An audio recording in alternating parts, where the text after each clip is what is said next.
ఉన్నప్పుడు చనిపోయిన ఒకడు వెలుపలికి మోసుకుని పోతుండగా అతని తల్లికి అతను ఒక్కడే కుమారుడు. ఒకదే కుమారుడు. ఆమె ఎవరు? విధవరాలు. అర్థమైందా? అంటే భర్త లేడు, ఉన్నది ఒకటే ఒక కొడుకు. ఆ కొడుకు కూడా ఏం చేసినాడు? చనిపోయినాడు. ఇప్పుడు ఆమె పరిస్థితి ఏమన్నా? ఇప్పుడు ఈ స్థితిని ఎవరు చూసినాడు? దేవుడు చూసినాడు. అసలే భర్త లేడు, ఉన్న ఒక కుమారుడు చనిపోయాడు. అతన్ని వస్తే విధవాలను చూసే దేవుడు, తండ్రి లేని బిడ్డలను చూసే దేవుడు, ఎవరు లేకుండా అనాథగా ఏడ్చే వారిని చూసే దేవుడు, వారిని అర్థం చేసుకునే దేవుడు, వారిని కనికరపడే దేవుడు. ఇప్పుడు ఆ తల్లి ఏడుస్తా ఉంటే ఆ తల్లిని ఓదార్చేవారు కొంతమందే.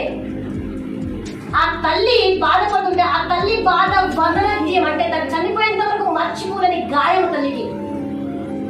ఎందుకంటే భర్త లేడు, తర్వాత ఉన్న కుమారుడు ఒకడు కూడా చనిపోయినాడు.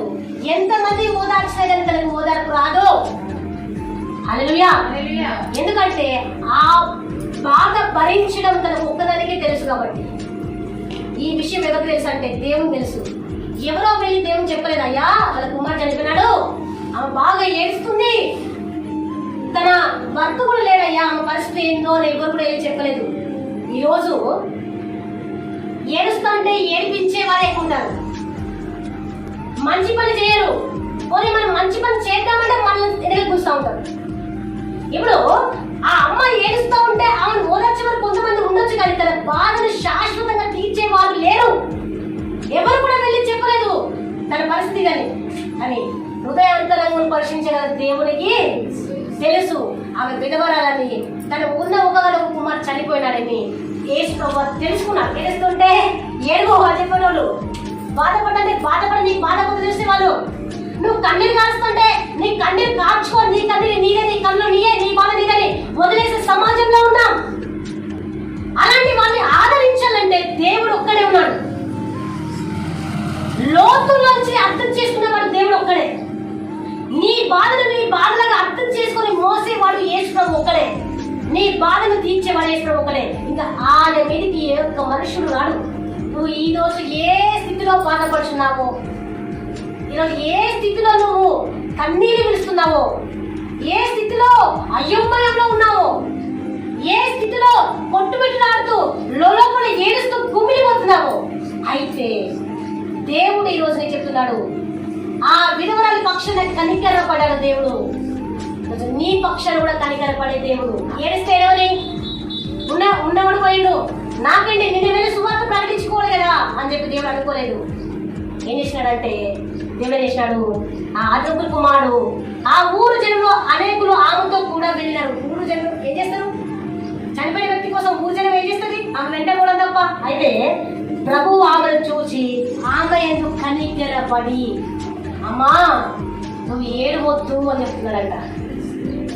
అమ్మా నీ కుమారుడు కోల్పోయిన నువ్వు ఏడవద్దు, నీ భర్తను కోల్పోయిన నువ్వు ఏడవద్దు. ఇంతమంది జనసమూహము ఇవ్వలేని ఆదరణ, ఇంతమంది జనసమూహం ఇవ్వలేని ఒక ఓదార్పు నేను నీకు ఇస్తున్నానమ్మా, నువ్వు ఏడవద్దు అని చెప్పి దేవుడు ఆ అమ్మను పట్టుకొని ఓదార్చున్నాడంట. హల్లెలూయా. ఓదార్చడమే కాదు, ఏం చేస్తున్నాడంటే చూడండి, చూద్దాం. అమ్మా నువ్వు ఏడవద్దు అని ఆమెతో చెప్పి దగ్గరకు వచ్చి ఆ పాడను ముట్టుకున్నాడు. ఆ మోయిచున్న వారు అక్కడ ఆగిన వారు అక్కడే ఆగినారు. ఆయన చిన్నవాడా లెమ్మని నీతో చెప్తున్నాను అనగా చనిపోయిన వాడు లేచి కూర్చుండి మాటలాడసాగాను. ఆయన అతనికి అతని తల్లికి అప్పగించెను అన్నాడు. విధవరాలు పిలవలేదండి, శతాధిపతి పిలిచినాడు దేవుని. ఈరోజు నువ్వు పిలిచిన దగ్గరికి వస్తాడు, నీ ఎంత కనికరపడతాడు. నువ్వు బాధపడతా ఉంటే నీ బాధను అర్థం చేసుకుని నీ ఎంత కనికరపడతాడు. విధవరాలు పిలిచిందా?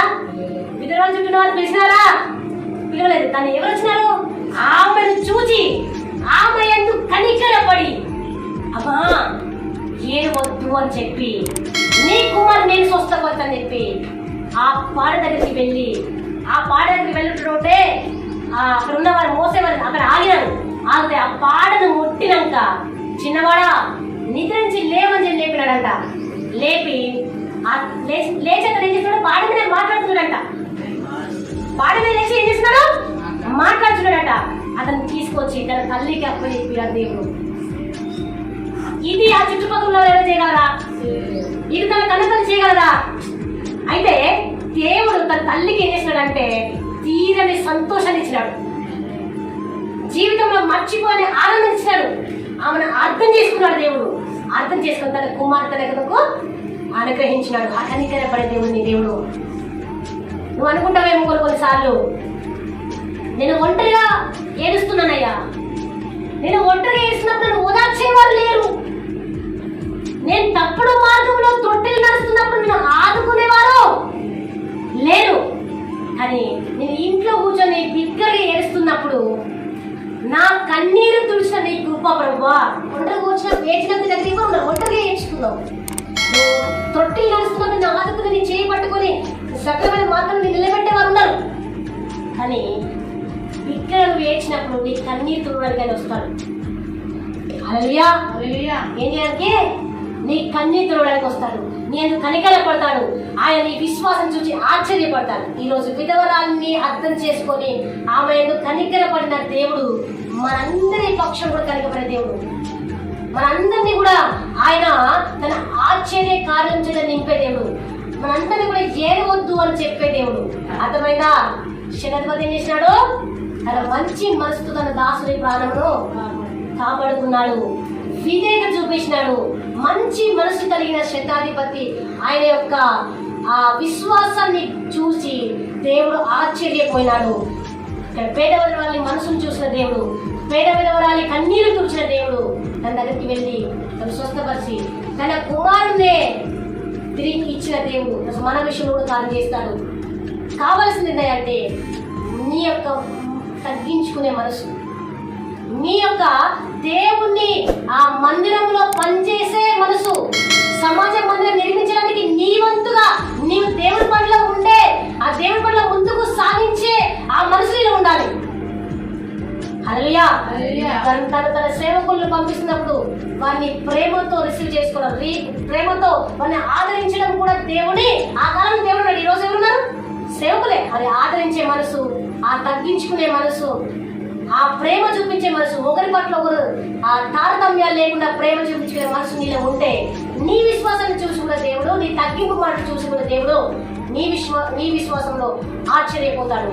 దర్శించిన దేవుడు, ఆమె కనికరపడిన దేవుడు నిన్ను కూడా నీ విషయంలో నువ్వు అలాంటి స్థితిలో వెళ్ళినప్పుడు, ఎలాంటి బాధలు ఎక్కువలో వెళ్ళినప్పుడు నేను ఆదరించే దేవుడు, నేను కనికరపడే దేవుడు. కావలసింది అంటే తగ్గించుకొని తన నిరీక్షణ ఉంచి నమ్మకం ఉంచి తన పనిలో చేయవచ్చుకుంటూ మనం వెళ్ళిపోవడమే.